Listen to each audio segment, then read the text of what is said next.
Hello and welcome to your 12th Algebra 1 class. I'm Mr. Marquez, your favorite, you know who I am, summer school math teacher. And today's topic is graphing functions when given a table of values, or just graphing functions. Now, yesterday we talked about what a function was. Today we're going to see them expressed in the form of equations. Now, I want you to understand two things real quick, because when you start working on the practice problems later, you might see them written differently. So whenever we talk about functions, we can use x and y, like I said yesterday, x being the independent variable, y being the dependent variable, or sometimes we can simply write them as f of x, which means functions of x.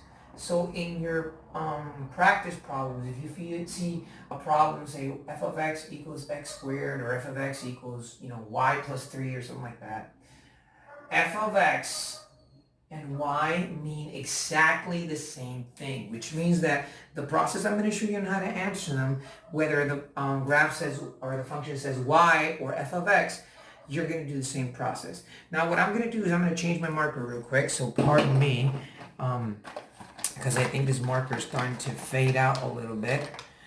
So what we're going to do now, making sure everything is okay, what we're going to do now is learn how to evaluate an expression, which we've already done, and learn how to graph the expression, okay? Now, these are the numbers that are going to be given to you. So the numbers that say x will be provided to you, like -3, -2, -1, 0, 1, 2, and 3. Those numbers are going to be provided to you. I am going to provide them. You don't necessarily need these numbers given to you. You can make up your own, but for the example purposes and for test purposes, I will provide you with the answer. So how do we do this? What do we do? Well, very simple. We're going to look at this one. Y equals 2x plus 1, or f of x equals 2x plus 1. It's the same thing. So we're going to do this one first and graph it, and then we're going to do the one on top, okay? Now, the numbers are -3, -2, 1, 0, 1, 2, and 3. So how do I do that? Well, you draw a table. I drew a table with my x coordinates, with my function, and with the ordered pairs that I'm going to get at the end, okay? So what I'm going to do is actually, instead of writing 2x plus 1, I'm going to substitute the x for each of these numbers. So the first number I'm going to choose is -3. So instead of writing 2x plus 1, I'm going to say 2 times -3 plus 1. And 2 times -3 is -6, and -6 plus 1 equals 5. So that means that my first ordered pair is going to be -3 and -5. That's it. Plug them in. I'm going to do the same thing with the other one. So instead of writing 2x plus 1, I'm going to say 2 times -2 plus 1 equals -5. So 2 times -2 is -4. And -4 plus 1 equals -3. Okay? So again, 2 times 2 is -4. -4 plus 1 is -3. So my other ordered pair is -2 and -3. I'm going to do the same thing for -1, and 2 times -1 plus 1. So 2 times -1 is -2. -2 plus 1 equals -2, which means that the other ordered pair is -1 and -2. Now notice that the ordered pairs is from the number that I got in x, which in the first case is -3, and the number that I got here, which was -5. Again, the x is the -2 that was given to me, and the -3 is the answer that I got. And the same applies to -1. So -1 is what I got in x, what was given to me in x, and -1, which is actually, I just realized I made a mistake, sorry. -2 plus 1 is -1 is what I have here. So again, 2 times -1 is -2, -2 plus 1 is -1, and that's why I have -1 and -1 here. So I'm going to do the same thing with 0. 2 times 0 plus 1. 2 times 0 is 0, and 0 plus 1 equals 1. So the other ordered pair that I have is 0 and 1. Same thing with +1. 2 times +1 plus 1. So 2 times 1 is 2. And 2 plus 1 equals 3. So that would be 1 and 3. Here the same. 2 times 2 plus 1. So 2 times 2 is 4, and 4 plus 1 is 5. So the other ordered pair is 2 and 5. You can do the same thing here. 2 times 3 plus 1. So 2 times 3 is 6. And 6 plus 1 equals 7. So this would be 3 and 7. Now that I have all this, I'm going to graph, ladies and gentlemen. And I simply graph by making a coordinate plane, which you already know how to do because this is taught in 7th grade and 6th grade, right? How to plot points. So -3 is here, right? So that means I'm going to move to the left 3 spaces, 1 and 2 and 3, and y is -5, which means I'm going to count down 5 spaces. So 1, 2, 3, 4, and 5, and it would be about here more or less. The other is -2 and -3, so -2 is here, and I count 3 spaces down because y is negative, and that would be here. Then I'm going to look at -1 and -1. Well, this is -1, and this is where -1 goes. So that would be about there more or less. Let me see if I can write this a little better. 0 and +1. So 0 is my origin, and I move 1 space up, so that'd be 0 and +1. More or less around here. And then the other one would be 1 and 3, so 1, and count 2 spaces up, so that would be about here.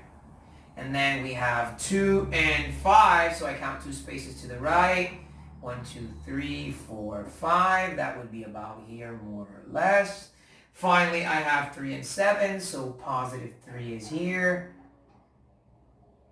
so +6 and 7, and that would be about here. And then I just connect the dots and graph my function. And that's how I do a linear function.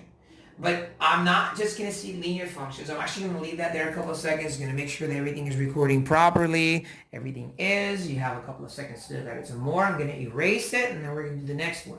So I'm actually going to erase the function. Again, if you have any questions, you know where to find me, or you can just review the video. And I'm actually going to erase this right here, and I'm going to erase this.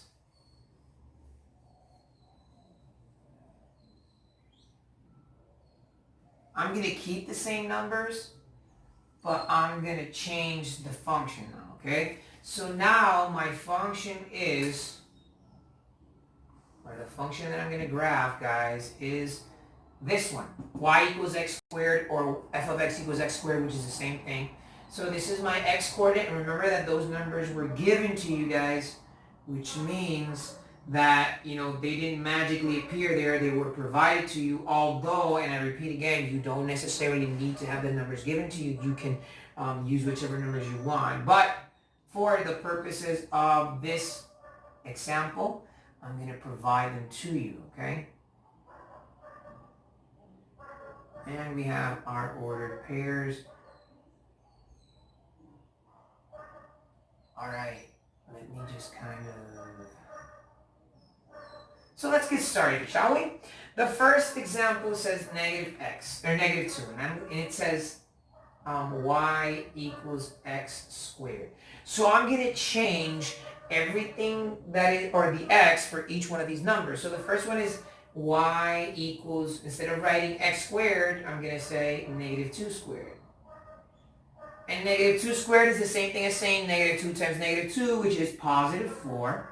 I'm going to do the same thing with -1, but instead of saying x squared, I say -1 squared, and -1 times -1 is +1.